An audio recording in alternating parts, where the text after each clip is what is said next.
Alain Bachung, osez Joséphine, elle ose, c'est notre Lulu. Bonjour Lulu. Bonjour Nadia. On parle de cul.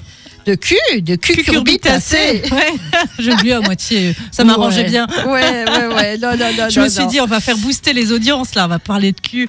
Ah bah oui. Hein. Bon, là c'est vraiment la récolte. On est en pleine récolte là des cucurbitacées. Alors exactement, on est en pleine récolte. Il faut maintenant, avant les gelées, j'espère qu'elles vont tarder les gelées, mais on va quand même essayer de les récolter. Et le grand problème est toujours, quand est-ce que je commence à récolter ? Alors on me pose souvent la question et puis moi je dis il faut regarder la nature, comment elle fait et puis on apprend.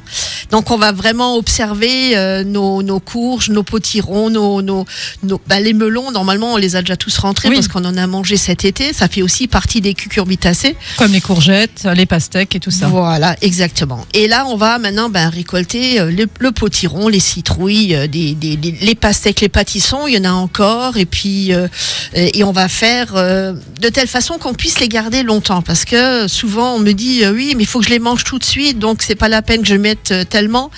Non, ça se garde tout l'hiver en général. Tout l'hiver ? Exact. Okay.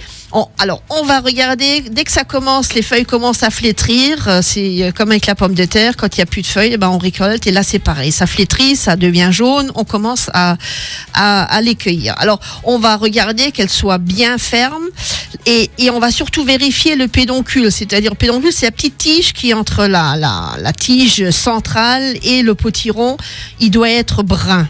Et il doit commencer à se détacher, à vouloir aller dans les quartiers d'hiver, comme on dit. Hein. Donc on va le couper avec quelque chose, un couteau bien tranchant, assez près du fruit. Et on va surtout, c'est là que ça commence, on va essayer de pas trop les serrer dans le cajot, jusque dans la cave, parce que plus, ça va les abîmer. Voilà, plus on va les cogner, plus le fruit va être abîmé. Et c'est là que justement le potiron, le potimarron ne se conserve pas. Donc on va bien faire attention, on va les poser doucement dans le panier, on va les mettre dans la cave, dans un endroit sec et aéré. Il n'y a pas besoin qu'il fasse froid, mais il ne faut pas qu'il fasse plus que 15 ou 16 degrés. Et il faut que ce soit surtout bien aéré. D'accord. Voilà, donc, et là, on va mettre le pédoncule vers le haut.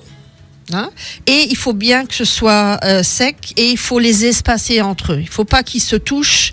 Et là, normalement, on a des potirons, des potimarrons jusqu'au printemps. C'est vrai, donc on peut les garder pendant 2-3 mois dans la cave. Exactement. Oui. Je pensais pas. Moi, je pensais aussi qu'il fallait tout de suite, on récolte, on mange, quoi. Non.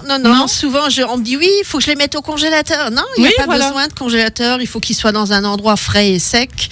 Et bien faire attention comment on les pose, comment on les cogne, pour que justement ce fruit ne soit pas abîmé.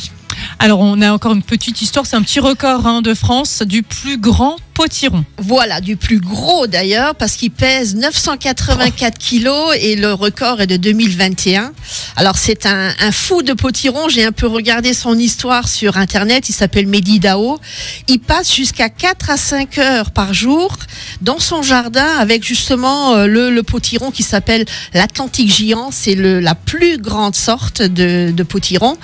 Et il passe beaucoup de temps, et pour un pied, il a 110 mètres carrés. Je me dis, mais qu'est-ce qu'il fait avec son potiron ? Il lui raconte des berceuses, enfin. Il la chouchoute, il faut voir lequel on va garder, quelle fleur on va garder, quelle fleur va donner le fruit. Il y a plein de choses à respecter. D'accord. Et puis quand on est un féru de potiron, c'est la petite histoire. Hein. Incroyable.